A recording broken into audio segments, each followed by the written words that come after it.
Hi, my name is Keldon. I'm the executive director of the Canadian Anti-Monopoly Project.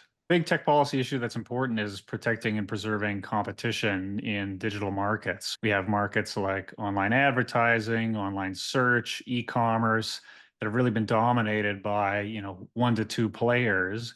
And in an increasingly unstable geopolitical environment, we really need to make sure that Canada is not dependent on firms that engage in unfair methods of competition. After 40 years of a very ineffective and pro-consolidation competition law, Canadian policymakers of all political stripes voted to strengthen Canada's law, both in our response to mergers that might reduce choice for consumers and increase market power, as well as the ability for regulators like the Competition Bureau, but also individual companies and civil society organizations to challenge the monopolies in markets across the economy. The Competition Bureau has launched cases against not only companies like Google, but also more domestically focused cases. One involves a software company that sells pricing software to gas stations. The Competition Bureau is looking into whether that software has facilitated collusion over the price we pay at the pump. Two big things are: one, does the government have the back of our regulators?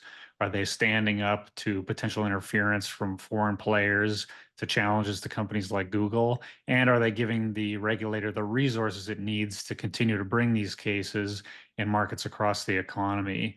The second piece is, frankly, is to see if we start winning. It looks like a fair deal for everyone in the Canadian economy.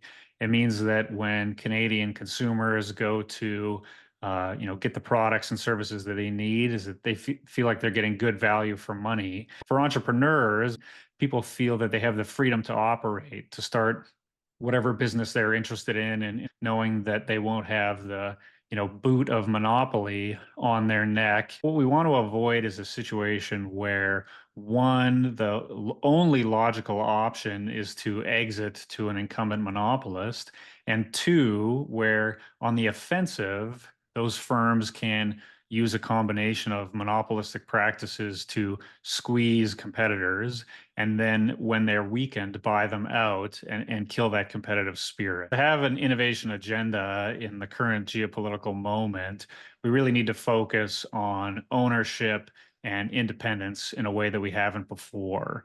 Often monopolies are taking advantage not just of consumers, but of their own suppliers and customers, flexing the power that they've accumulated. So when a company chooses to speak out against, one of its major suppliers, even though they might be being treated quite poorly today, they run the risk of being shut out of a market entirely. One big problem that consumers are facing in digital markets in particular is the degree of lock-in and sort of walled gardens that we face every day, whether that's app stores or our choice of operating software, or even our ability to move between competing apps. Whoever wins the next federal election should move quickly, one, to hold the line on the newly reformed Competition Act. That means backing the Bureau's challenge of digital giants.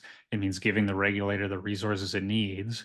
And then they should move pretty quickly to understand where we are most exposed to, in particular, American tech companies, both in terms of the government and business and consumers, and move quite quickly to create legislation that ensures that that dependence, one, can begin to be mitigated, and two, is not the source of future weakness or trade-offs in this increasingly transactional geopolitical environment.